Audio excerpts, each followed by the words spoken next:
important. We experience a collapse in our life structure most of the time because we failed to funeralize failed yesterdays. You have to be strong enough basically to realize you can elevate out of your current situation. Instead of looking at where you think you should be by now, look at where you have grown out of. There are many individuals who need help with their blueprint, and I want to be that vessel, nothing special, just that mouthpiece to inspire you to construct the best version of your life that you can be.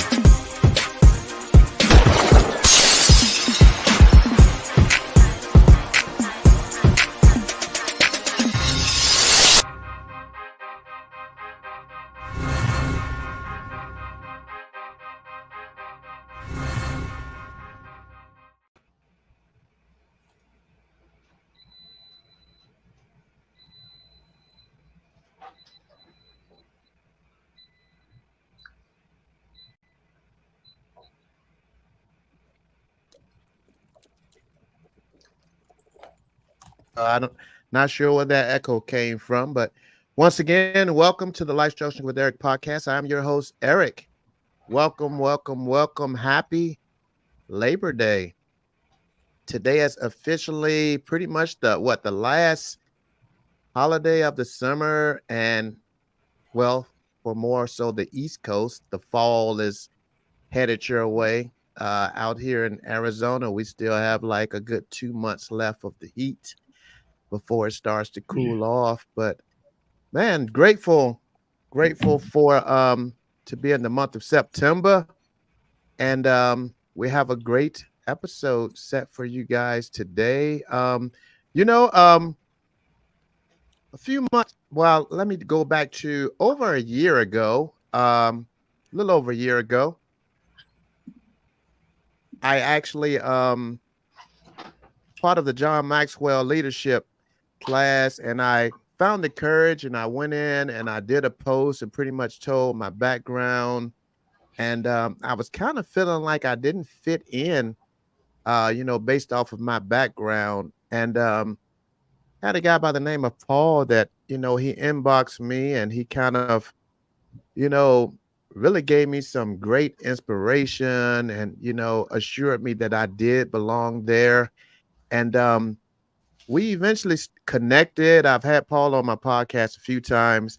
But earlier this year, he reached out and basically told me that he was doing a mastermind class. And basically, he didn't ask me if I wanted to be a part of it. He basically told me that I needed to be a part of it. So I'm like, okay. So I agreed. And I remember, he was sending these emails, countdown. And basically that Wednesday night finally came and I clicked on and I was like, whoa, I'm the only person of color here. And, I'm looking around and, I clearly heard God say, let down your guard and allow these men to basically, let down your guard and allow yourself to connect with these men. And when I tell you for the past, I guess about 5 or 6 months now, we've been connecting on a weekly basis, and these men are nothing short of being extraordinary, God-fearing men, men that are not ashamed of where they've been, where they've walked to, but they are always available. And they always are there to, lift up a brother and push them no matter what they're going through. So I'm just grateful, that God connected me with these guys, and I'm not just going to go on. I'm just going to stop talking and I'm going to bring them on so you guys can meet them. They're such amazing brothers. They're from all over the country. And I guess I'm kind of making history tonight because I actually have my first international guest on here tonight. So I guess I'm making history. So God told me that he was going to expand, my platform, across the waters and across the world. And look, I have my first international guest. So I'm going to start with Neville. First of all, Welcome to the show, guys. Welcome to the show. Thanks, Eric. Thank you. So real quick before we dive in, I'm allowed you guys to kind of introduce yourself, tell the listeners a little bit about you guys. So we'll start with Neville, and we'll just go around the circle. Good day to you, Eric, and good to see you guys again. And to all the listeners out there, it's good to be part of this process here. My name's Neville Starrick. I am a counselling therapist based in Australia, and I was also connected to Paul. I got invited to be a part of the Leading as Sons mastermind earlier this year, and yeah, it's been quite the journey. So thanks for allowing us to be on this, Eric. Yes, sir. Who's next? You spoke up. All right, I'll jump in there. My name is Rodney Mintz. I am a child of God, and very grateful to have found Paul through a different, I guess, John Maxwell platform, and heard about this mastermind group that was going to be starting. And right away, I knew that this was something I wanted to be a part of. I just got really excited as Paul was talking about it. Leading from a place of sonship, that just really grabbed me. So a little bit about me. I'm in Northern California, and I work in construction as a project manager. And that's it for me. I'll go next. My name is Peter Dukes. I am from Moorhead, Minnesota.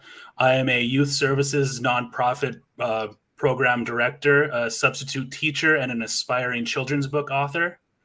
And I'm Paul's brother-in-law, so we go back a little ways. And I've been on this journey with him ever since he kind of got started on it a couple of years ago. So. I'll go next. My name's Mike Robinson. It's funny how we all kind of know Paul, isn't it?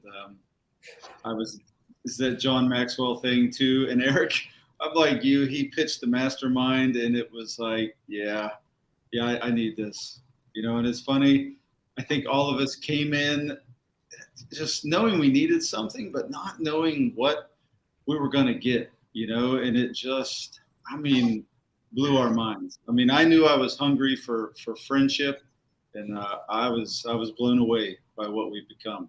But I'm in the construction industry. I'm a superintendent, been in there for 20 years. So just excited to see where this goes tonight. Thank you for having me, Eric. Yes, sir. And I'll jump in. I'm Paul.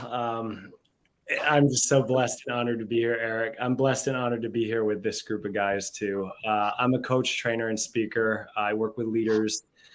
And, it's kind of interesting how our group came together, because it was really based on some revelation from God at the turn of the year between, the end of December of 2022 coming into this year.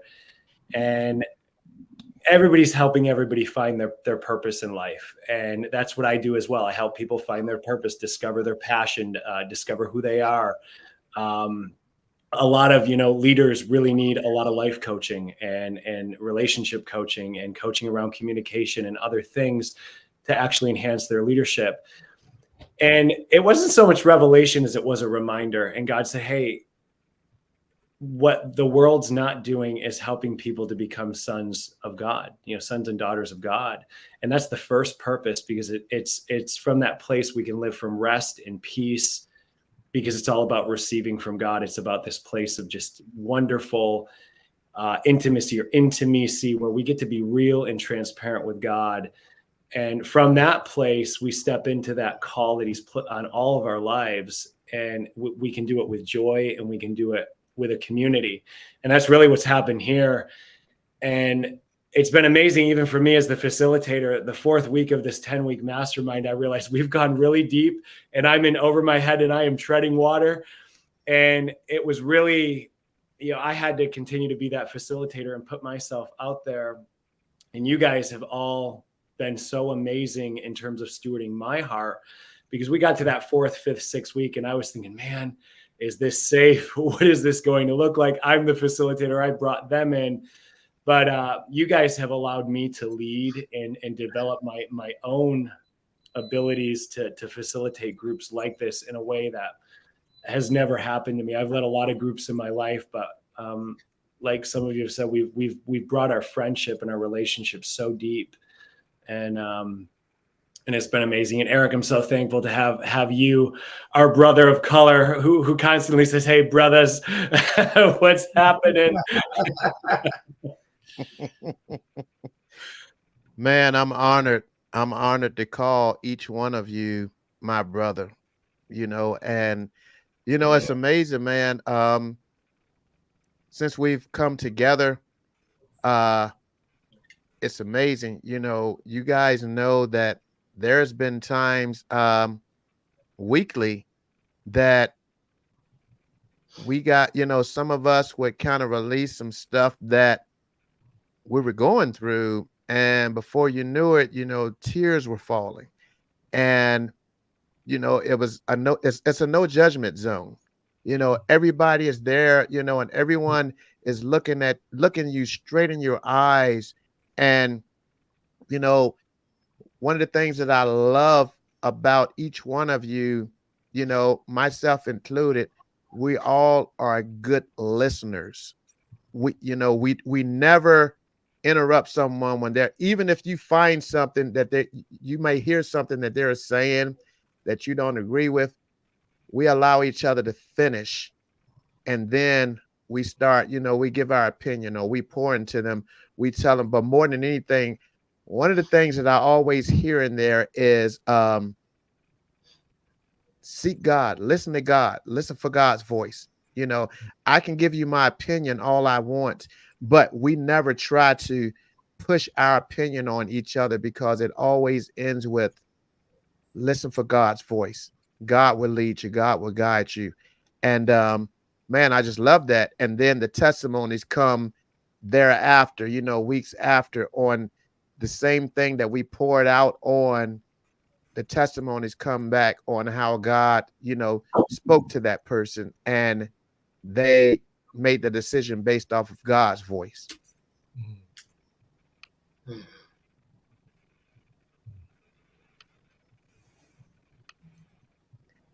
But anyways, everybody is staring at me like, yeah, okay. So I guess that wasn't enough to open up the floor. So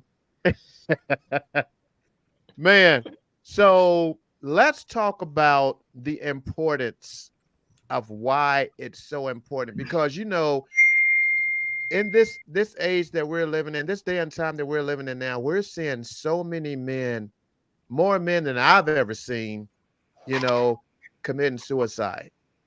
And one of the things that I love about us, like I just said, was we know the importance of not walking around with stuff bottled up on the inside of us. It's important that you allow someone to get on the other side of that wall that you're holding up, so they can help you demolish that wall.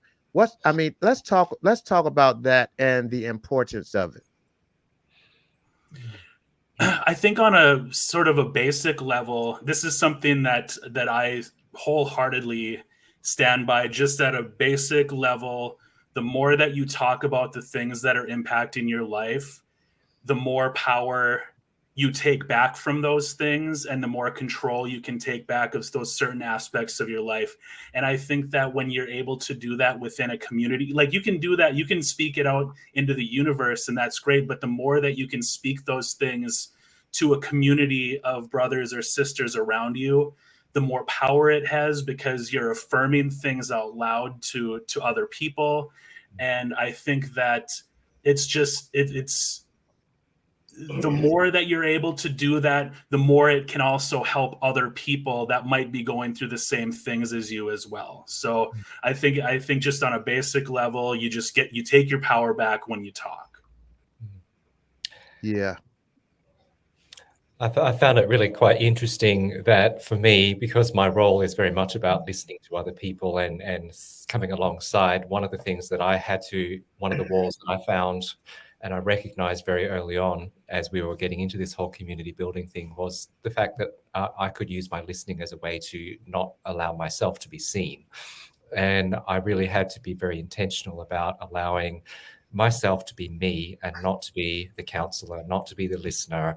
While those things still made an appearance to some degree, it was like, I'm here as myself. And that was quite an intentional choice because I could have hidden. And I don't think people would have known if I was hiding or not, but I've had to be really intentional about this is me, this is how I'm showing up, this is what I'm experiencing, I'm real, I'm human. Just because my role is this doesn't mean that I have perfected anything at all. I'm actually still working that journey myself. And yes, I can support people in the process of them working through their journey, but that's not why I'm here. And that's been really interesting, having a space that was safe enough for me to take off the counselor hat and just be me. And that was a space that I was really missing. I really feel like I've not had a lot of that since I moved into this space. No, it's interesting you come from that angle, Neville, because it was you in one of our early sessions. You shared something and you opened up and tears started flowing, and it just something in the group broke in a really good way, and it was instantly that I realized, man, I'm holding back, and I can easily just kind of float through this 10-week thing and go a little bit, but I'm going, I have to open up and learn to be vulnerable. And I realized I don't know how to do that. It was never modeled for me with my dad, with other men in my life. And but Neville, when you came, just as you said right there, you came as you, and you came vulnerable, and something broke. And it seems like every meeting somebody would come and just be them. I mean, the amount of times Peter did it, and it was like, and that just something in there, just something else would break off of us, and we were able to just open up and go deeper and share more, and Rodney opening up. I mean, he kind of knew Paul the least, I think, out of all of us as far as being drafted in. And it's been amazing to see how we've been able to walk with Abba and grow our independent relationship with God as sons, and then yet become brothers. I mean, it's awesome.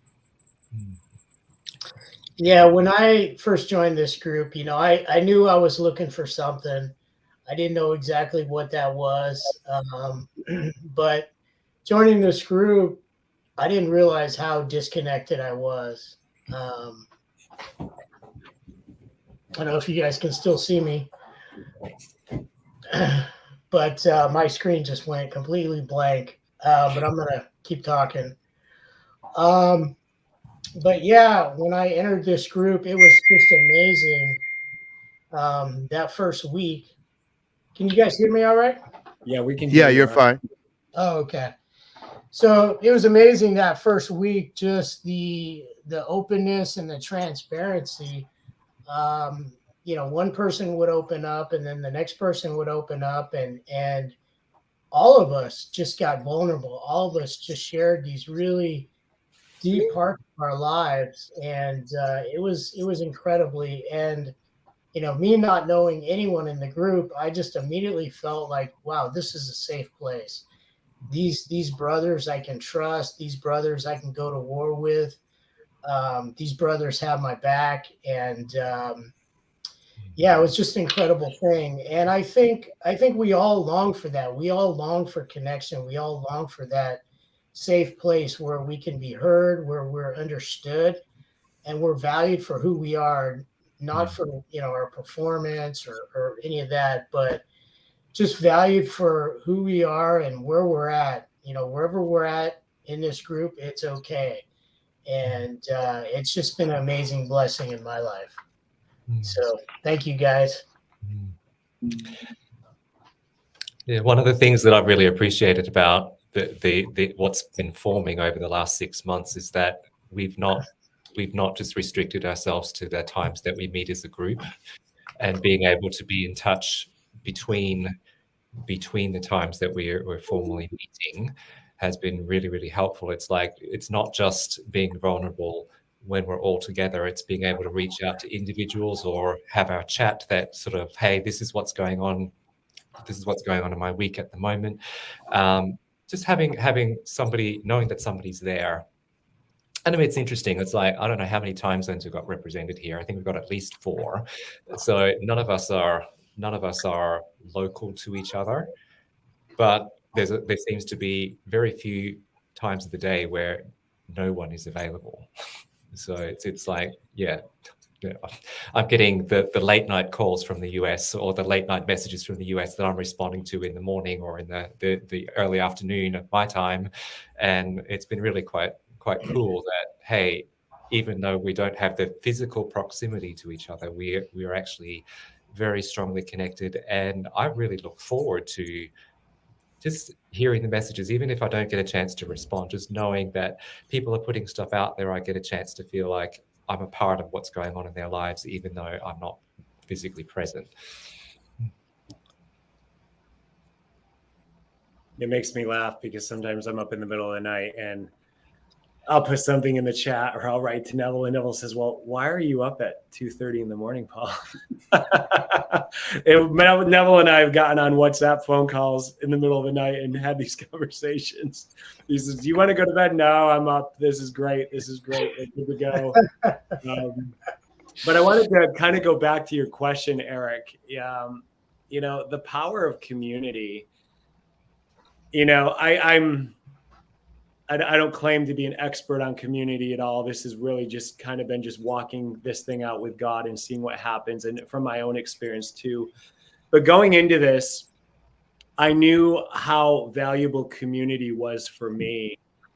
And, you know, we all have Christ, you know, so many Christians have Christ, but Christ isn't physically present like a group of other people are. And what I found is when we're together in a community, we can get closer to Christ. We can come into who Christ has called us to be, who he has made us into, because we have other people that are around us validating who we are. You know, there's this group, it's been a safe space. There's been no judgment. When I came through something like this, it was in a home group when we lived out on the West Coast. And this particular home group, it was just, we were a family. It was designed to where we would do life together. And I was the one that probably was the most hurt and wounded. And they all were just waiting for Paul to come up to the place where they could step into ministry and step into the things that some of them really wanted to go after. And they were so gracious and so patient with me and coming into that place. And I look back now, and I've shared it with so many of them. I've shared it with our pastors. You know, if you could see where we're at now we live on the East Coast, 3,000 miles away, but they poured so much in and invested so much into me, so that now, you know, 5-6 years later, now I'm getting to do the same thing with this group. But community is, you know, it's not to diminish that Christ can do all things. You know, it's not to diminish, you know, him at all. But there's something that community does that it's just, and especially, you know, this is the first time I've ever done it with a group of guys, but a group of guys to be able to talk about things that guys deal with and be real and honest and confront things like, you know, wounds from our past with our parents and things that oftentimes men don't talk about. And I think realizing, even for me as the facilitator, there have been times that you guys have put things into the chat, and it reminds me that I'm still trying to do things on my own because I think I'm the only one that deals with this. And it's like, okay, I need to put this in there. And number one, I'm going to validate Rodney or Pete or whoever who put this in there and say, hey, thanks for putting this in there. I'm dealing with the very same thing. And you reminded me that you validated the fact that I'm not alone, that I deal with this too.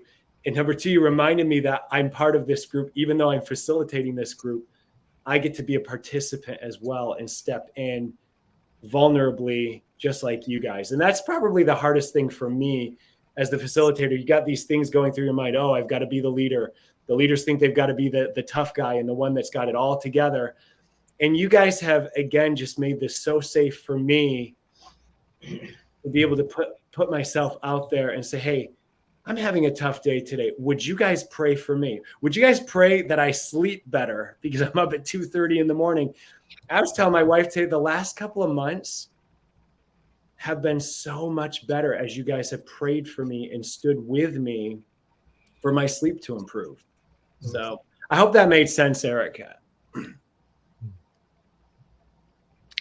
And that's been an interesting thing that, sorry, Eric, you're about to talk. Can't hear you.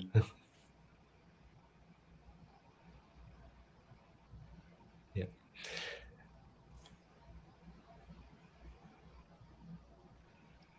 No. If it's okay, I'll just keep going there, Eric. Yeah. Yeah. I guess one of the things that's been really beautiful about this group here is about the way that all of this has developed with the facilitation and so on, is that, yes, as Paul said, it's like it's very easy as a facilitator to feel like I've got to be in charge, I've got to run the show, I've got to model everything and almost be this paragon of perfection. And you haven't. Right from the beginning, you were very open, you were very vulnerable, you were modeling for us what it was like to be vulnerable, and sometimes that was really quite scary. I can imagine some of the things that you shared could have been very scary, but it also allowed all of us the freedom to be able to go to that depth. And that's been really, really interesting to see how the facilitator role has shifted from being I'm the one at the front leading and forging ahead to I am the one who is opening the space and we're going somewhere together. And it's been quite a different dynamic that's been developing and emerging as we've been going along. And that's been fascinating being a part of that, because so often people who initiate groups like this keep their distance, and you have not. And that's been quite a blessing to be able to be a part of this. So it's like, this is a journey that we're sharing, and all of us have different expressions of that. And no one's better or worse than anybody else because they're in a different place than other people in the group. It's been really, really good to be able to see the breadth of the experience and to not feel like anybody's in a higher or lower position. No, Neville, that's fascinating, because think about a group where a strong leader comes in and they just take control and just start teaching and telling everybody. And then we sit there for an hour and a half while the leader just talks at us, and then we all move on. It's never been like that. We have had this open, I think initially it kind of started where we were going through the book and there was a lot of teaching, but we just started opening up and sharing. And it has always just been it's been said many times, a safe place. And I don't know, I think all of us can go, we didn't expect that safe place. I just think we started having encounters with our Heavenly Father, and we all started getting rocked in our theology, in our just understanding of friendship and trust, and watching all of you all have encounters and realize, oh my gosh, and become vulnerable. We just kind of met right there in that place of going, I don't know how to be vulnerable. Do you know how to be vulnerable? I have no idea. Do you want to go? Yeah, I'll go. And we just kind of started stepping, and then it was amazing the work we would put in outside of the meeting, right? We're just texting and talking and calling and realizing that, my gosh, our lives are pretty much a hot mess, but our Heavenly Daddy's right with us. And yet I'm looking over going, I don't feel as bad because y'all are a mess too. And we're figuring this out and parenting and everything. And it's been awesome. It has truly been, we've shared this, but my heart and hunger for a friend, you can ask my wife, I have cried. I don't cry very easily. And that's something the Lord is helping me with. But I have physically cried because I just needed friends. I just wanted a friend, and I ended up with you all, and that is beyond. That shows how good our daddy is. He just, man, y'all are proof of how good our heavenly daddy is. And it's Yeah, I think. amazing how. Oh, go ahead. Okay, real quick, Pete, and then I want you to jump in. It's amazing that you said you've wanted a friend, because I think I can speak for all of us. You are such a good friend to all of us. You are just such a faithful friend. And I think we are all so blessed. Like Mike, out of all of us, Mike is there. You know, I talked to Mike this morning, and I get to kind of be there for Mike this morning, but we'll talk on our Tuesday call tomorrow. You know, we're not going to miss our Tuesdays just because we had a call today. But you were always there for us. And I just thank God. I've told you this before, and the group knows this too, that you're like my armor bearer. You're like, you know, if I'm David, you're my Jonathan. And, you know, I'm so incredibly grateful to have a friend like you in my life. Thank you. Can you guys hear me? Yep, we can hear you now. Okay. I was just going to add one more thing in there. I think we've talked about it before in our group and in a previous meeting, but we all know that God needs to come first. God needs to be our focus. But I think that God has also provided us with the community as a conduit to get closer to God through our fellowship and our storytelling. You know, by letting people into your life and letting them help you, you're creating a way for God to work his miracles through other people for you, I think. And so it's very important that we have this group together to have that vulnerability that we can show and share so that other people can help out and do those miracles that we all need in our lives on a daily basis. I don't think we're meant to do that by ourselves. And I know that we're not by ourselves because we're with God, but I feel so strengthened when I'm doing it with you guys. Yeah. I'll just piggyback on that if it's all right. I totally agree, Peter. You know, I think God designed us for community.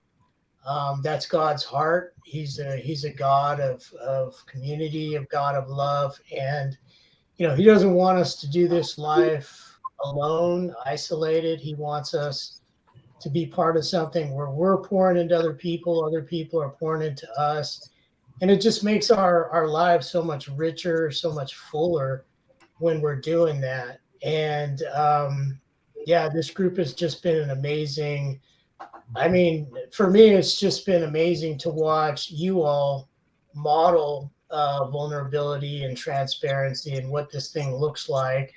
And because I know none of us really know, but one person will jump out there and do it, and the other person will jump out, and we're all kind of learning from each other what this looks like. And it's pretty cool thing to be a part of. Yeah. You know, for anybody that's listening or watching, keep in mind, the only 2 out of the 6 that has physically, you know, been in each other's presence is Peter and Paul. And that's basically because they're brother-in-laws. The rest of us, we have never met in person. It's just been a virtual thing. And, you know, for those of you that's listening, as you can hear, we've cried together. We've prayed together. We encourage each other. And one of the most powerfulest things we've done to date was a few weeks ago, we all fasted together. And that was, you know, Peter just said something about gaining strength from each other. And I just felt like we already was like this.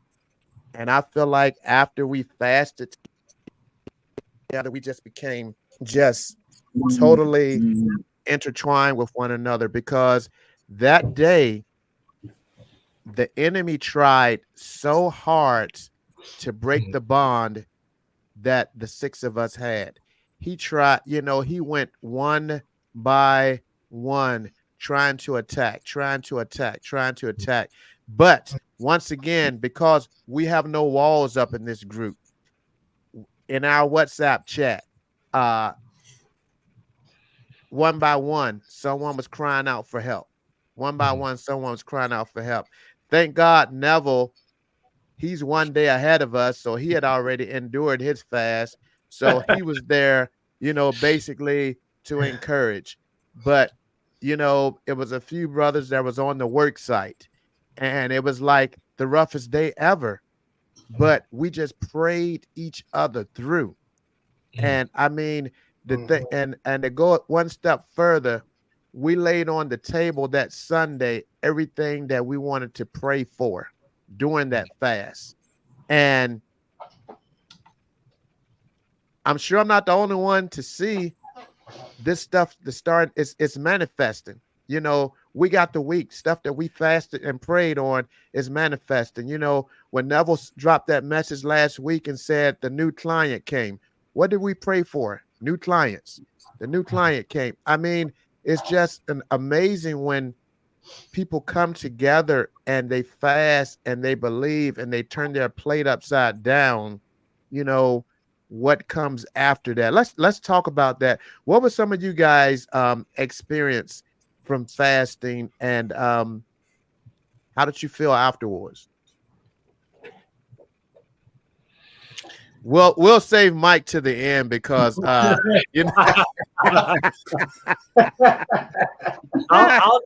jump in first, Eric, because okay. I've fasted a lot in my life, and usually I fast if the spiritual warfare is really intense and I can't seem to break it. Sometimes God's led me into a fast and it breaks well. I've never gone into a fast where we get attacked, and that was really interesting for me. And I realized this is the power of unity.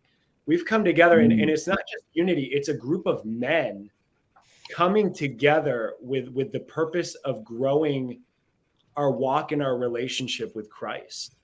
And boy, if it was clear that whatever we were doing was definitely a threat to the enemy, because we got attacked, mentally. I got hit physically with some of the strongest, stomach pain I've ever experienced before. And that's always been a sign of witchcraft for me. I've lived overseas as a missionary. But I was struggling to work. I had to sit down and I was on the phone.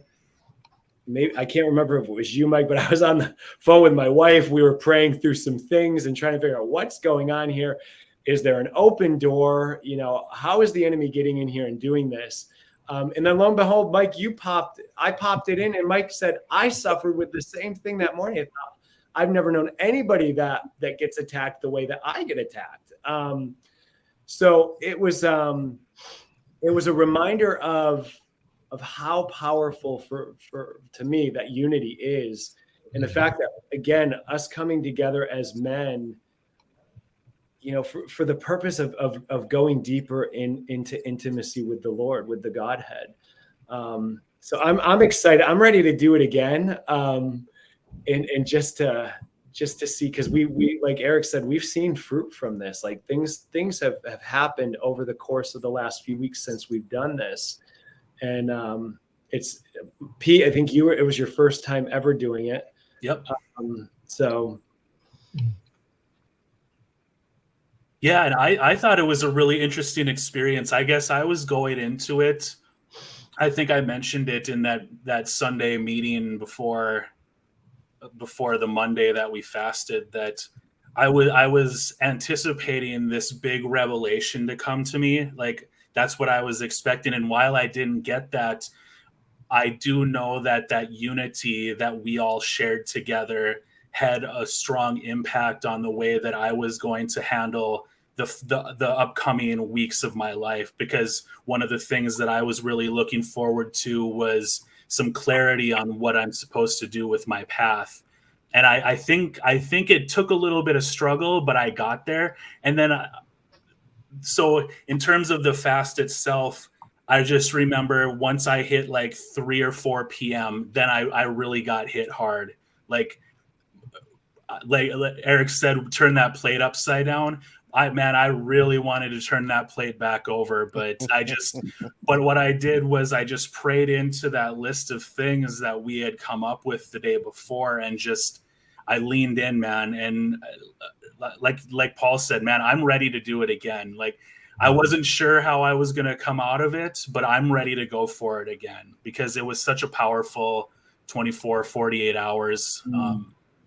And I'm so thankful that we did it together and we made it through, and we all got something powerful out of it.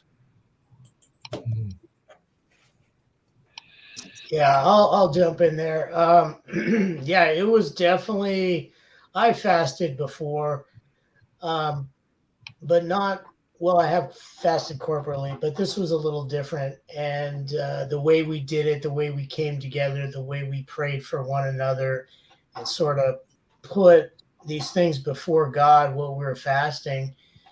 And yeah, man, it was a struggle, man. I was attacked. I always fast in the morning up till about noon, but right away that morning, even though this was normal for me, I was just so lethargic. I was so tired. I knew exactly what it was. I knew it was the enemy. And at one point, I put out in the chat, I asked for help. I asked guys to pray. And, I wasn't going to do it at first. I was like, nah, I'll just, tough it out. But I was like, why not? I've got these brothers here. Why not reach out? Why not tell these guys? And then boom, other people started chiming in, asking for prayer as well. But, even though it was a struggle, most of the day, I had a good attitude about it. I knew that God was working. It was kind of like we each had our own battles with the enemy going on. I had my personal battle going on. And though it was a difficult battle, I knew that God was working on my side. And that's what kind of kept me going. And yeah, it was a powerful thing to do. It was very powerful. And just to do it corporately with all you guys, it was like nothing I've ever done before. So yeah, I'm down to do it again here soon as well. It's actually interesting for me because I'm 14 to 17 hours ahead of everybody at the moment. I was essentially doing the fast on my own for a good portion of that because the rest of you hadn't started yet, and so it was just staying in the same day. But because of time zone differences, I was ahead. And it was fascinating for me because it's like I have done fasts before, but I don't know if I've done a corporate fast before. And actually, now that I think about it, it's like that hadn't occurred to me that I hadn't done that before until just now. But there was this sense of, while I'm not doing it at exactly the same time, I'm doing it on the same day that everybody will be doing it. And it was almost like there was this progression here. Here it was. I started on the fast, and then as I was coming out of the fast, people on the East Coast were coming into the fast. And then as they were progressing their way through, it was like Pete in Minnesota was coming in, and then the guys on the West Coast were coming in at the end, and then we were sort of cheering each other on as we were going through. So yes, you're almost there, and yes, you've made it, and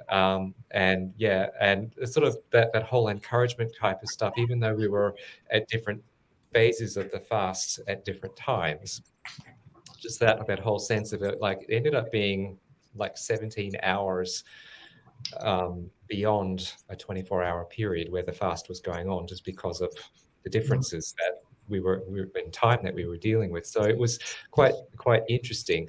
And for me, it was like, I think because I was the first, it was kind of like, well, it's not like I felt alone, but it was kind of like it's almost though I was spearheading something.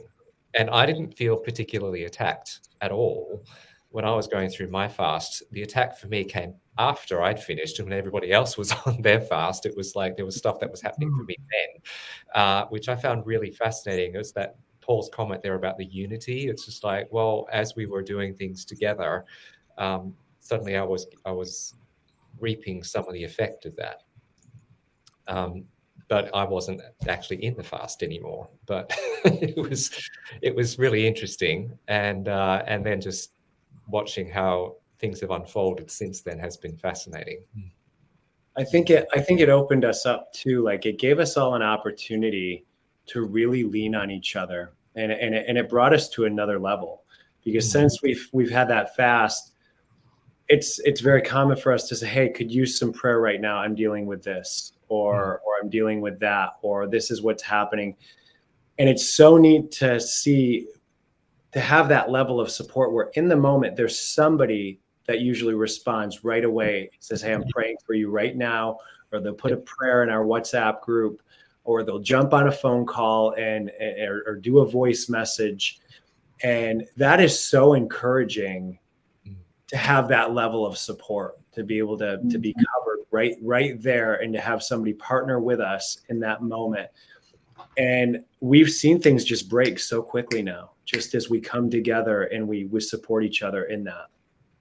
And there's been the opportunity to celebrate things as they happened, which is like, okay, yeah, Paul, you were talking about your stomach pain that was going on, and then that was easing, and it was just like, yes, thank you, God. It's like you're answering that prayer, you're releasing, and that was just fascinating. Just even hearing all of that kind of stuff in the moment. So I think so often for me, I forget to acknowledge and recognize what God has actually done and how he has responded. And in this corporate experience, we were seeing answers unfolding before our eyes and sharing them. So the rest of us could see what was going on. And I'll share one with you guys tonight, prayer that's been answered. I don't know, it was 2 or 3 weeks ago. And I felt really burdened from the Lord that we needed to really be covering our spouses and praying for them, because we're going really deep in the things of the Lord. We are going deeper than we've ever gone before, encountering levels of intimacy with him that are just hard to explain. That's been the struggle of my years, how to articulate what's happening inside of me. And it's been interesting because my wife this weekend said, honey, I don't know what's going on. I just want to pray with you. I just want to spend time praying, and I want to sit with you and just be lifting some things up with you. I'm like, wow. And, I've shared it with you guys, but there are some couples that they do a prayer together. They read the Bible together. My wife and I have never really done that. It just hasn't worked. It's not a bad thing. It just hasn't worked for us, and we haven't condemned ourselves over it. But I've really been intentional about lifting her and my boys up every day, probably for the last 4 to 6 weeks anyway. And every day, just lifting them up, making them the first people I pray for. So that was really cool for her to say that and to see God stirring some things within her heart. So I'm really excited to be able to sit with her.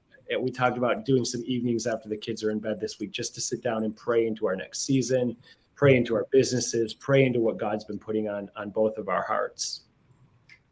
Mm-hmm. Yeah. I'll go next because was your last, right? Eric hasn't gone yet. Mike, you might have to hold it for a little bit longer. Oh, okay. Yeah, Eric, you go ahead. You tell us about your. Do I really have to? I mean, for me, really, first of all, Neville, you were never alone, because like when you're in the main portion of your fast, we're all fasting with you, because I think we probably would sleep, right?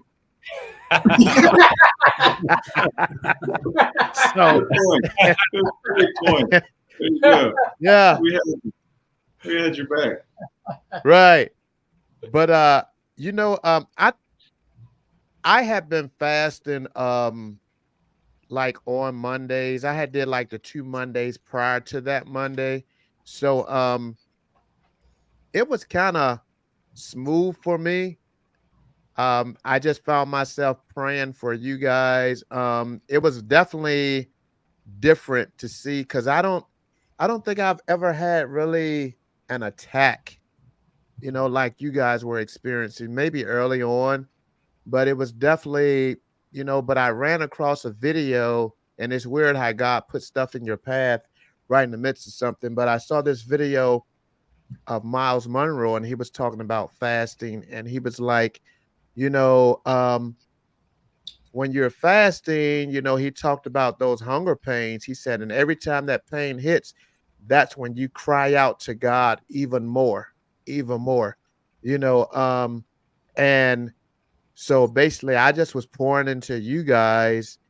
And, I think one of the most moving parts of that day, and that really let me know that I was connected to, which I already knew, but it was just God is always going to send more and more confirmation. But I think it was about 30 minutes before you guys fast was ending on the East Coast, and I sent out a message, and I was like, okay, you guys are coming around the mold now. And Paul dropped, and he said, I'm going to continue my fast to in the morning when you guys are done. And that was just like a very, very, it's unheard of, but that lets you just let me know that I'm not connected to guys that's selfish, because you could have easily said, well, the sun is going down now here. I'm going to eat. But you said, no, I'm going to wait until I'm going to continue my fast until the morning, and then I'll just have a great breakfast. I was like, wow. So basically I'm like, well, I can't let him do it alone. So, I just pushed myself to do it as well. But it just let me know that I'm not connected to, a selfless group of guys. And I forget the scripture that it talks about, how you can't be selfish basically when you're expecting God to move in a mighty way. So that was just a prime example, of you saying, I was just going to push until the morning, and like I said, God has definitely been manifesting, these things that we placed out that Sunday night, the things that we prayed on. And, that was another thing. We all prayed that Sunday night, one by one, we prayed and poured into each other. And, that's one of the things I'm big on is preparing my mind, body, and soul before the fast. You can't just jump into the fast and expect, your body to just take to it, adapt to it. So, we prepared ourselves for it, which I thought was a beautiful thing. And it was just an amazing experience. And yeah, I can't wait for the next one. I'm excited for the next one, Eric. I'll tell you that. But it's interesting when we're in the middle of a meeting. I don't know what Paul did or who even opened the door for the idea, but in comes into our meeting the word fast. And I mean, instantly I'm like cringing. I'm just like, I hate fasting. Now you got to understand, it has nothing to do really with food or not eating. I have a very colorful background, religious background, and a big portion of my Christian walk has been in a very strict sect of the religious community. And so I have fasted a lot. I did not get married until I was 3 days before I turned 39, and so I spent a lot of days fasting. For a wife, fasting.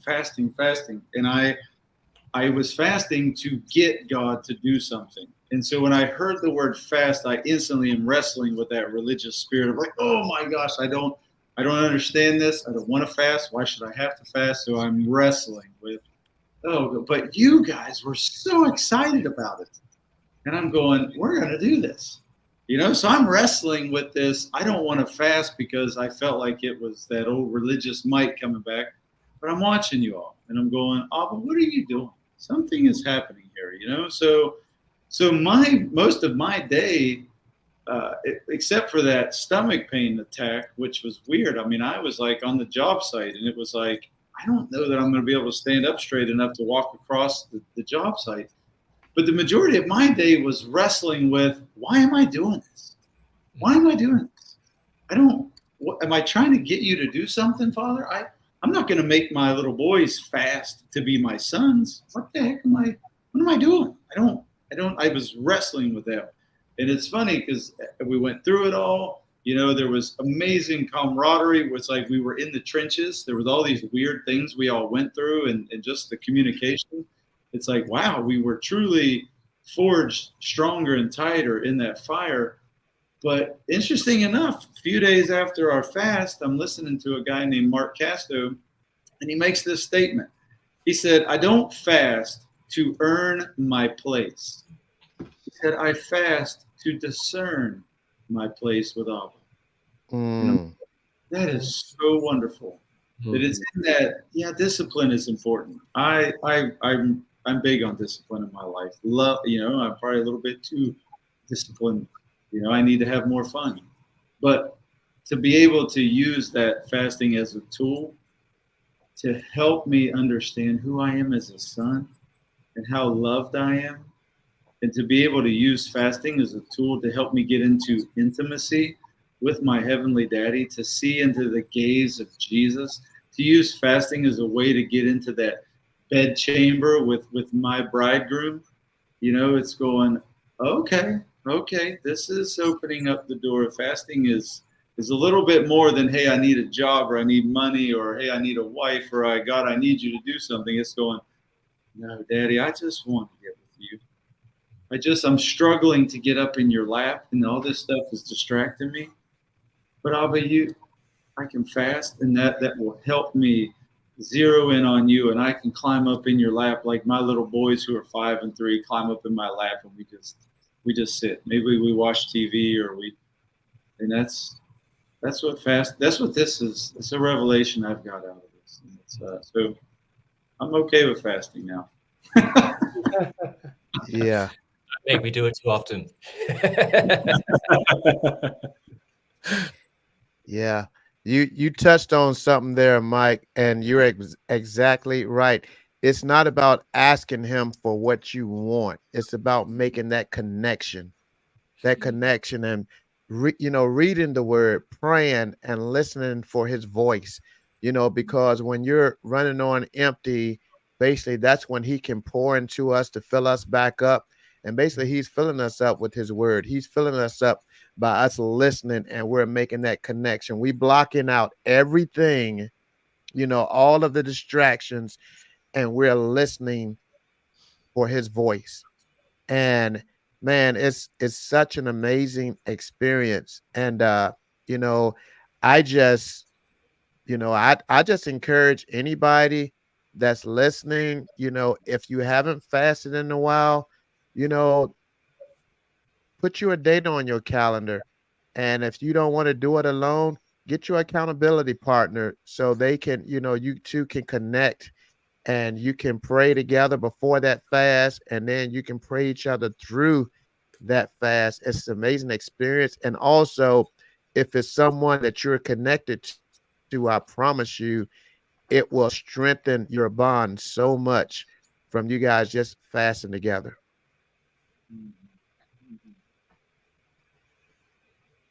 So, guys, real quick, tell me, since we've been in this, since we started this mastermind, going back to the book that we dissected, talk about one of the most moving chapters, how you embraced it, and it really have helped you, in these past 5 or 6 weeks, something that you've been able to apply, and it basically has been a tool that you've been able to grasp a hold of, something that you may wasn't aware of, or something that's just really strengthened you from that book that we dissected.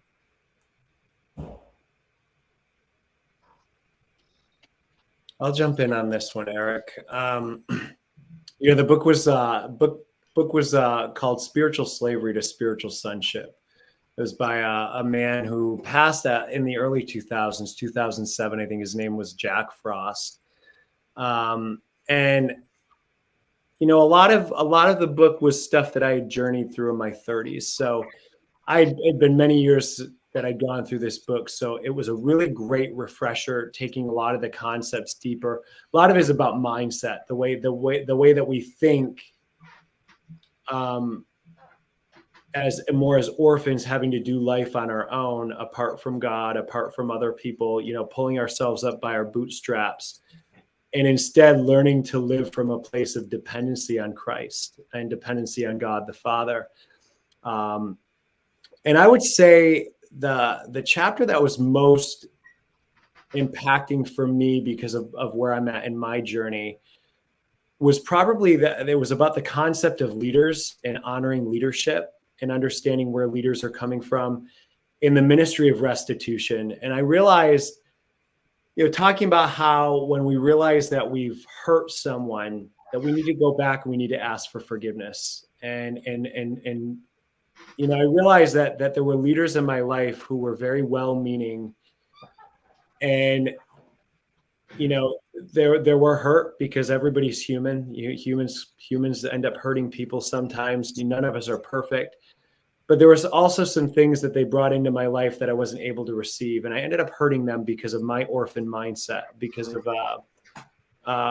you know, Jack started to talk about his own experiences where he says there was this man who spiritually fathered him, and he was going to inherit this man's fishing business and everything. And the guy showed him all of his secret fishing spots, and Jack worked with him for, I don't know, 2 or 3 years. And then he goes into detail about what happens with an orphan is when everything's working well and the leader is doing everything that works for your benefit. Everything's good. It's all hunky-dory. Things are great. But the minute that leader, you know, does something or makes a decision that does not directly benefit an orphan, that orphan can rebel and ends up, you know, oftentimes cutting bait and running. They end up self-sabotaging. And, you know, it was a very convicting section of the book for me, because the Lord had already been preparing my heart before this mastermind. And I was able to make some calls with some people, and I've actually been able to see some restoration happen with leaders in my own life. But I think the other really great thing that happened is I had a men's group that I've shared with you guys that just kind of fell apart very, very quickly. And they were orphans. And what happened is some things happened and some division got in there, and all of a sudden everybody rebelled. The fear came in and the walls went up real high, and my heart ended up getting trampled on. So when I stepped out, it took me 3 months to be obedient to God to start this group, because I was scared.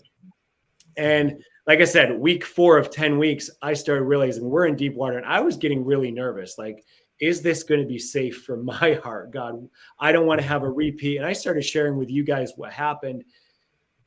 And I think being able to have a chapter like that in this book that we all went through, so that we are all aware of how we should treat leaders, actually made me feel safer, because you guys embrace this.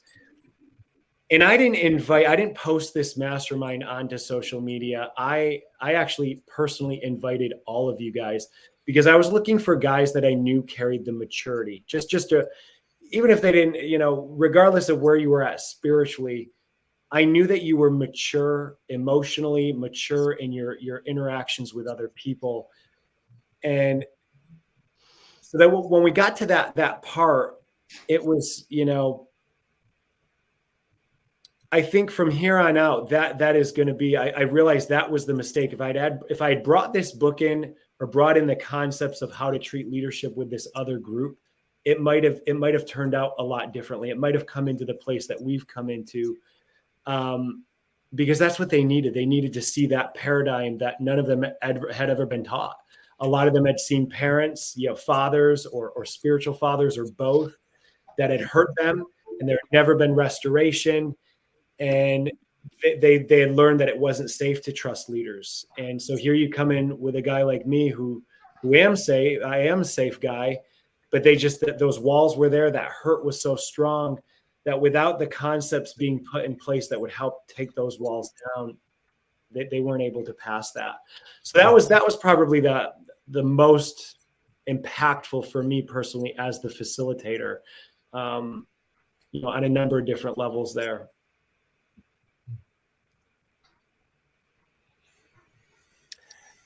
I can't say that I can remember a specific chapter that really stood out from the book, but I do remember that it was the second or third session in the mastermind where we actually looked at the comparisons. Like, here's an orphan mindset, and here is the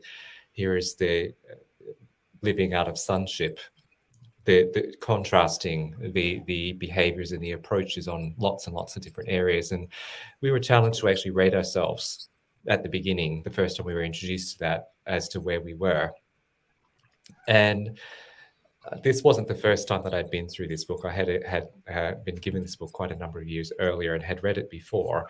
And it was really interesting for me to actually look at that and realize, wow, looking back over my life, when I first received the book, and probably long before then, how much the orphan spirit had been basically characteristic of my life and my interactions with everything. And that first evaluation that we did in this mastermind, rather than it being a place of condemnation, it actually showed me how much movement had happened. No, I'm not perfect. No, I don't live in sonship 100% of the time. But there had been movement from where I used to be.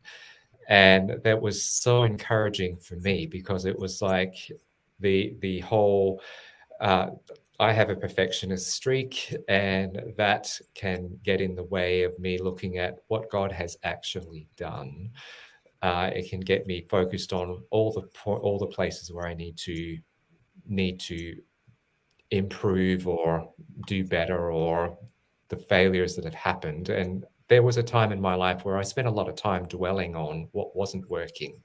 But what this actually did was bring me to this place of realizing that God is at work here. I'm not where I was. Yes, I'm not where I will be either, but I'm not where I was. And just recognizing that growth and the recognition that this is God that's done this. It wasn't me. I've cooperated with God with this, but God has done a whole lot of work that until I actually did that evaluation, I wouldn't have seen it. That was just really, really helpful. Yeah, Neville, I'm with you. It's not a specific chapter per se, as much as it was a revelation of sonship, and that contrast between being an orphan and being a son. And I realized early on that I didn't trust God. I mean, I've been a Christian now. It's going to be 21 years in October. And so to just learn a few months ago that I don't know how to trust God was shocking to me. And I realized my dad and again, my parents, other men, other people in my life, they didn't model for me how to be intimate, how to trust other people, how to trust people with your heart, how to share, how to, walk vulnerably. And it was very eye-opening. And about halfway through our mastermind, I'm really buying into this sonship thing and realizing I need to work on trusting Abba as my daddy. And I'm at the gym one morning, and I got completely rocked with La La Land, man. I mean, I had a peace come over me that I was sitting there and I'm going, I don't care about anything, I was just so at peace.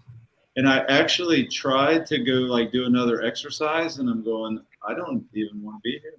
I just walked into the dressing room, dropped my stuff, and I left. And I'm driving to the job site, and I'm thinking, Lord, you're going to have to help me drive, because I am just in such peace.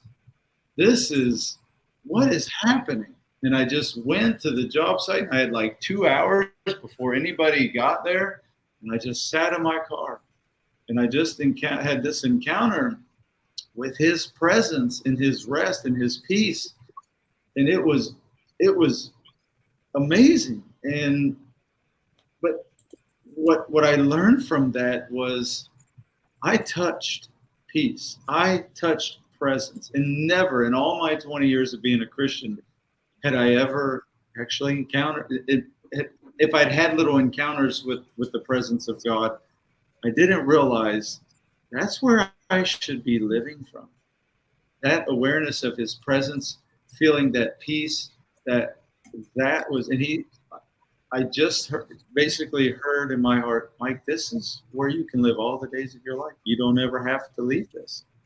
And now, do I? No, but I am learning, in that, because that's a son. I am always a son, and I always have his presence. He is always with me. And it's me that gets pulled out of that. And so it was just and I work, I don't say I work, I work to be aware that when I start feeling that angst, and I had it spoken over me that, Mike, you are a man of peace. And if you don't, for me, I've battled anxiety and just being an uptight person all my life until that point. And he spoke over me, Mike, you're not only a man of peace, but you're going to be known as a man of peace. And your family will be known as a family of peace. That was profound. And that's where I'm really attempting to live from now. Wow. Yeah, I think, and I don't know, it's more of a general thing that I got from the book, but it's the thing that probably hit me the hardest because of how opposite it is to my nature as a human being. But I am worthy of God's love and all of the things that are associated with that by the sheer fact that I am a son of God. I don't have to strive for it. I don't have to be a certain person. I don't have to do all of these things to deserve that. I just have to sit with God and be with God and be a son of God. And I can then inherit the idea of the inheritance, right? That was brought up so much in the book was so that word. I don't think I'm ever going to look at that word and think of anything else other than what it means in the kingdom of God now. Wow. So good. Wow. I love that, Peter. That's really, really awesome. For me, yeah, it was kind of a general thing as well, just learning or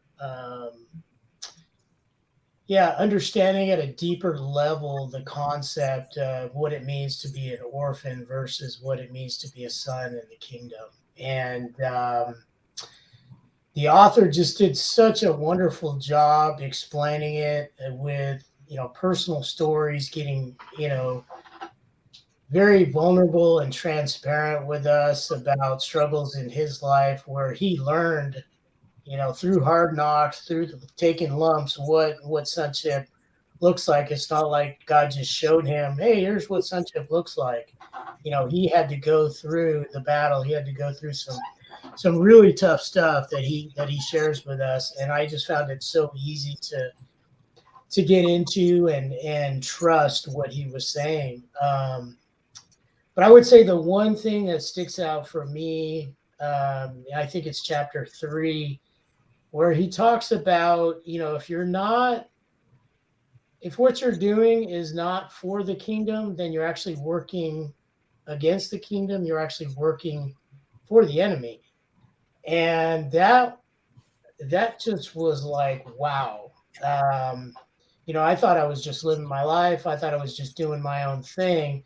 But when you put it in those terms, it's like, well, I don't want to be working against God. I want to be working with God. I want to be working, I want my life to make a difference in the kingdom. So that was just huge revelation of, shifting my perspective, my focus from one of doing my own thing, which I wouldn't have really described it that way, but that's what I was doing, to let me try to align my life with God and get in line with what he's doing. And because that's what I want to do. That's why God placed me here on this earth, and I want to live a life that makes a difference. So that's what I got out of it. How about you, Eric? What was your favorite? I don't know. I'm kind of like Neville, I'm not going to say I had a favorite chapter. One of the things that stood out to me, because I could kind of relate to it, was when he talked about how his pastor, kind of how he, he got church hurt by the pastor. But um few years in, when he went back and replayed the tape, he realized that, he really was dealing with that orphan's heart, and basically he was being judgmental in a lot of ways about looking into, per se, when they would ask, because he had been connected to the pastor. So when they would, ask from, like his anniversary and stuff like that, how he would be like, well, he don't need this money because this and this. And it talked about how you should give wholeheartedly, regardless of what it is, because the pastor labors and, works hard for the kingdom, and so that kind of stood out to me. But also kind of what I think it was Mike that talked about, um man of peace, and that's one of the things that I've really pulled out of a lot of the book, about, dealing with a lot of these things that we struggle with internally. But when we do, basically we get to experience, that peace. And if we are going to be true sons of God, then we have to, pour out and walk the walk every day in order to, experience that peace. Mhm. Mhm.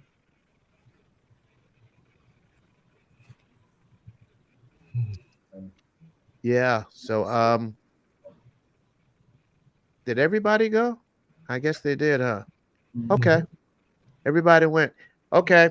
So, because we could go on and on and on for like 3, 4 hours, because basically that's what we do. Um, but we're going to kind of close it up now. So basically, talking about pretty much this last question that went around, um, Mike talked about, battling anxiety and some of the things that he experienced. Um, we all know that the book dealt really with a lot of struggles. Um, he really wanted to be captain of that ship, but he just kept running into these obstacles, even though it was proven time and time again that, he, was a master at what he did, but he just uh couldn't get that opportunity. So what did he do? He decided to go and, work for someone else. And we see that a lot in life, where basically we want what we want and we want it now. And since it's not coming quick enough, we don't wait and hear from God, because God is going to give us all access to walk to the left or walk to the right. But the thing is, us standing still and hearing God to see which way he tell us to go. And a lot of times when we go left, when he tell us to go right, we end up, with our head stuck between our legs, because now we're in pain, because we took that journey without him telling us to go that way. So with that being said, there's a lot, not only men, women as well, that's in that position, that based off of everything that we have came together and done, they still have that wall up, and they don't take people's advice that's a little more connected to, Christ than they are, and they don't take the time to listen for God's voice. So if you could give a little bit of advice to those that's listening or watching on if they're dealing with, that I don't know if to say that spirit or that spirit of rejection, that you reject anybody that reach out to you, that that this person is God sent, and they can definitely help you tear down that wall of hurt that you're experiencing. um, what type of advice could you give to anyone that's enduring a lot of what we were experiencing before we came together and we started to, demolish those walls and, allow God to, be a blessing and speak to us through another individual? What type of advice could you give to someone? Start with you, Paul. Okay. The first thing I'm thinking is to find a father in your life or a mother that really knows and understands the concept of sonship, and open your heart to them. Somebody who walks in sonship is going to be patient. They're going to walk with you, and they're going to give you space. If I think about my own life, one of the pastors I had in California, he's a true father. He is a son of God first and foremost. And I love, Rodney, you opened up by saying I'm a son of God. That's who I am. He's a son of God, and he knows his place as a son. And he's spent 30 plus years developing that place of intimacy as a son with his father, with his heavenly God, with his, as Mike says, with Abba, his daddy God. And, there were times that, well, I guess I'll share a couple of different points here, because he had three different couples. Him and his wife were the senior pastors. Then they had another couple, and they had another couple that did the worship and work with the youth. But the other couple, the guy, also a father, he was very tender, very gentle, very loving. Brett, on the other hand, Brett was going to give it to you. He was going to give you the kingdom. Sometimes you needed a hard word, and he was that kind of a dad.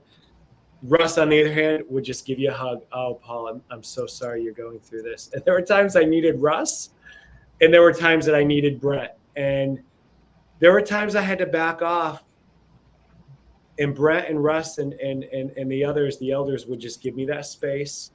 But when I came back, they were there. They held no grudges. They opened their hearts. They welcomed me back.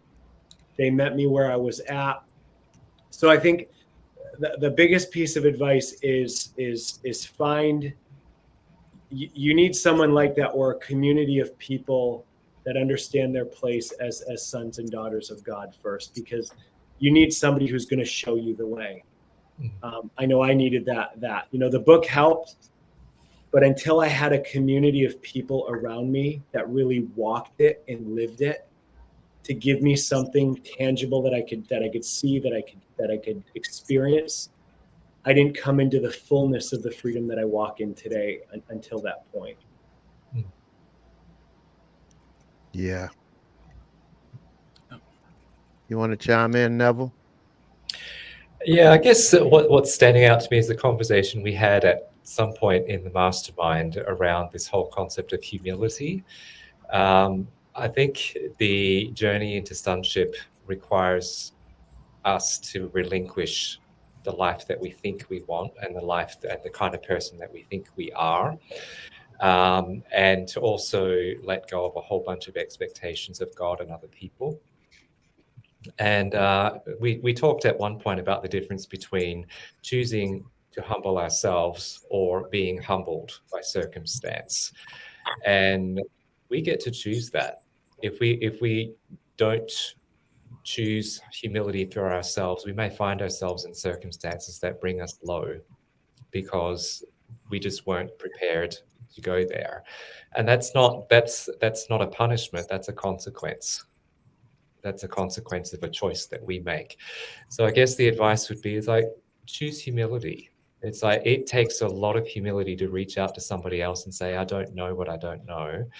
Or I feel like I'm an orphan and it's really scary for me to be reaching out and asking for help. But the humility does pay off.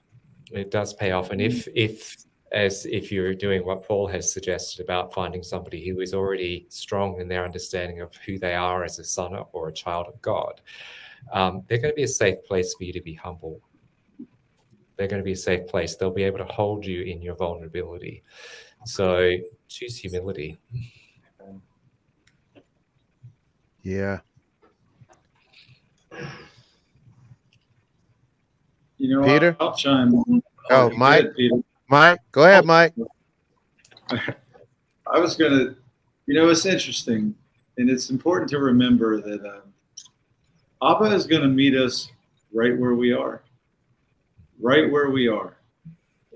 I spent nearly 20 years of my Christian life like doing, seeking, trying to impress, trying to prove, striving, and had lots of encounters with him over the years. And just thinking about how I landed in this mastermind, and where I was. And it's interesting, if we go back to our first meeting, we all were at this weird place of, we had really had a lot of history with God, but it seemed like we were all at a place of like blah. And I felt so safe when I was listening to everybody talk, because I'm going, I can relate to where everybody seems to be at. And all of a sudden, he just met us, and he just met each of us, like right where we were, how we needed to be met. It was, I remember one time a chat discussion over like, I'm super hyper and I don't like to just sit, I need to be up and moving. I need to, I read a little bit and I go up and do the dishes, or, we were just talking about just different things we do. And it was like, it's really not about what we do. It's being hungry. And if somebody's listening to this right now, be thankful. You've got some hunger. You've got some curiosity. You've got some wonder. And that's awesome. And roll with that. He's a good daddy. He's a good father. It's like my little toddlers are my best teachers. When I come home, man, they meet daddy with full out expectation, questions, demands. They just believe daddy's they are so excited. And it's okay for us to, and you know what? Paul had great advice, but like me, you may not have anybody in your life that you can find. But you know what you do? You go to Abba hungry. And you just go, man, and all of a sudden you just may find yourself in a mastermind group going, I'm not sure what I'm doing here, and find 5 other of the greatest men you've ever walked with in your life. That's what he does, man. He's a good father. And he'll meet us right where we are.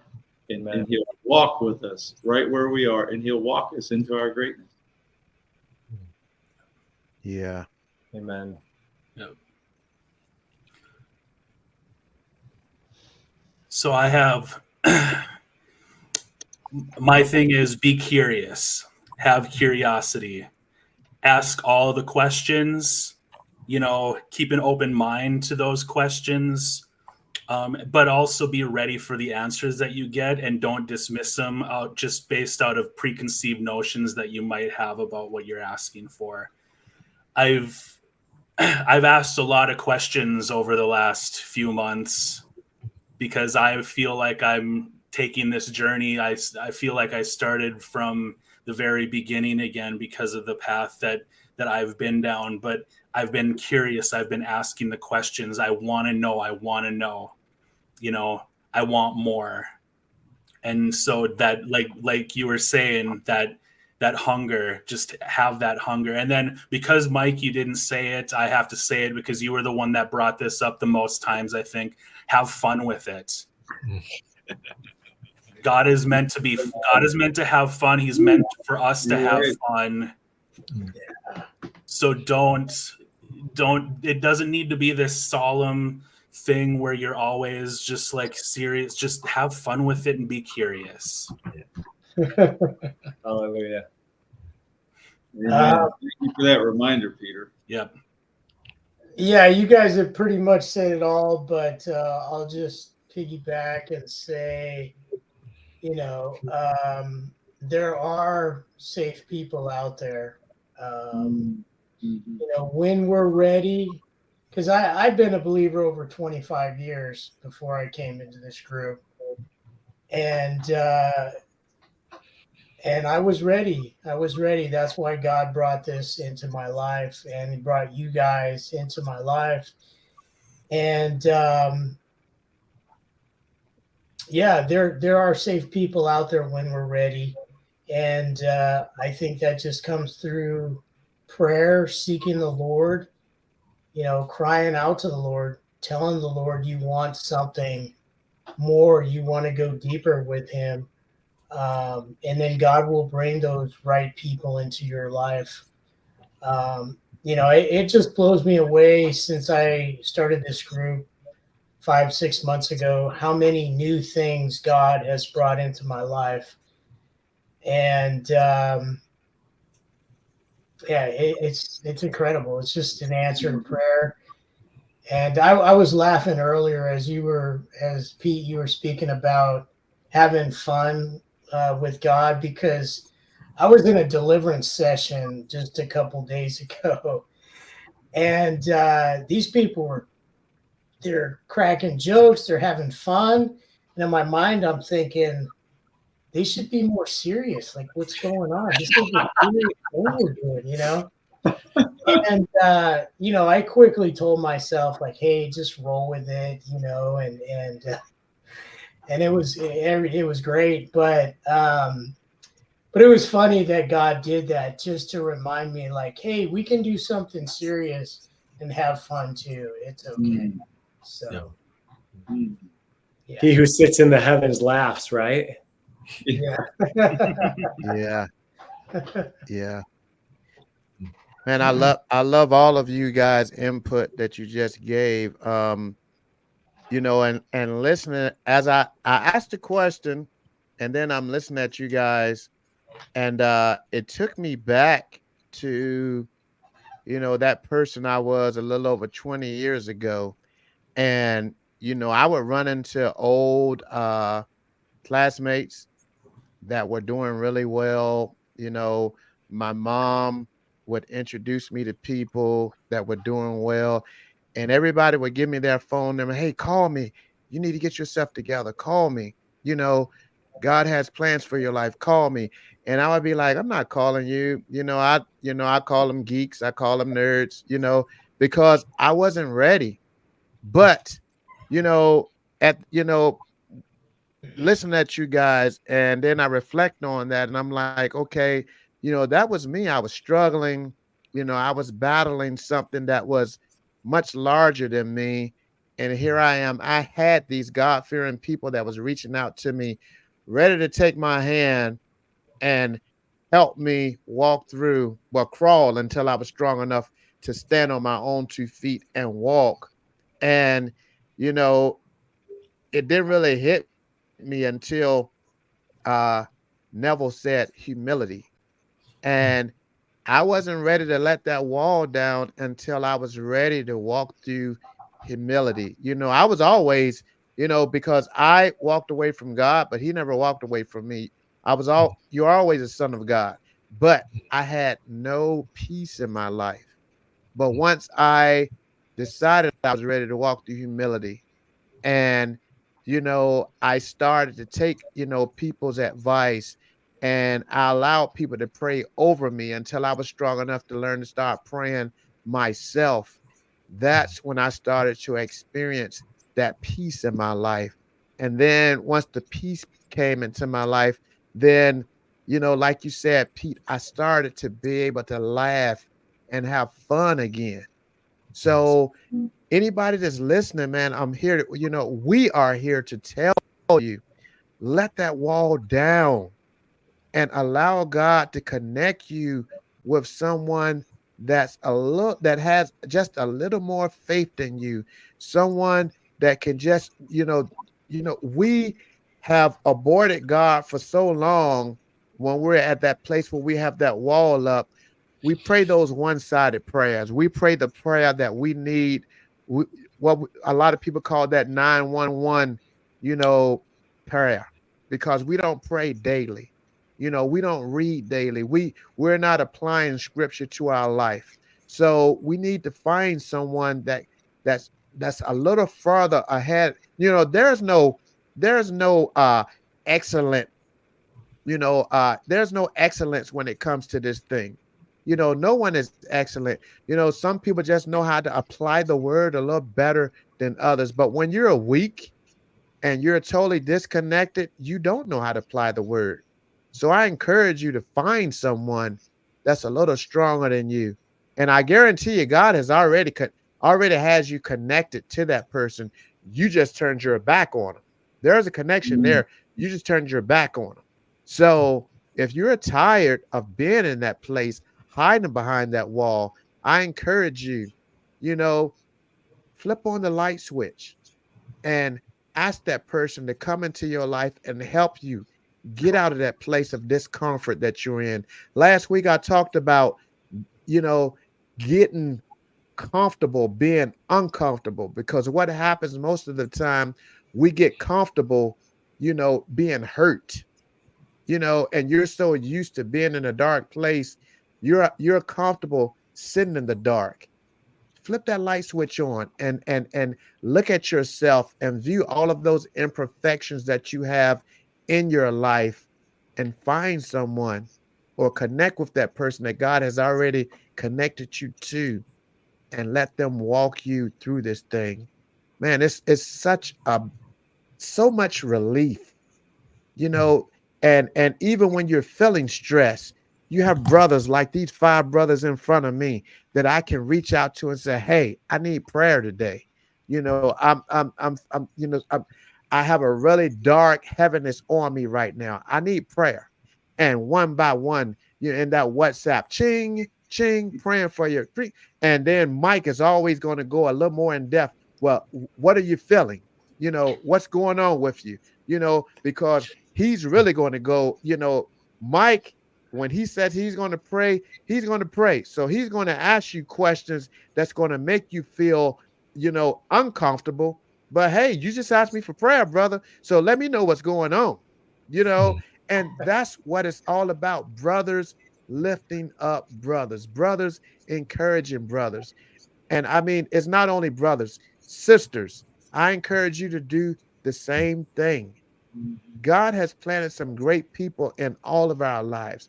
Utilize your lifeline. Utilize your lifeline. I'm telling you, it will free you. It definitely will free you. So thank you guys so much for tapping in. Paul, Neville, Rodney, Pete, Mike, I love you guys, man. Thank you so much for taking the time out to come on and do this. I know some people are going to be blessed from chiming in and listening to this. And hey, anyone that's listening, be sure to share this. It will be on Spotify, Apple, and all of that as well. So if you don't like to look at our ugly faces, you can just listen at the audio as you're working out or driving or at work, sneaking with your headphones on. You can listen to the audio. But I appreciate you guys for tapping in. And yeah, find Thanks, that Eric. person that can help you lead to get you in a better spot. All right. Well, with that being said, you guys have an amazing week, and we'll see you next week on the Life Structure Podcast. Be blessed.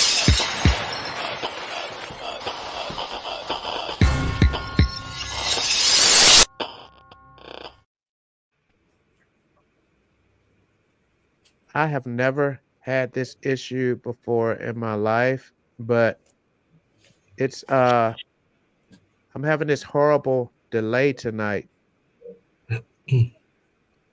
Everything that I click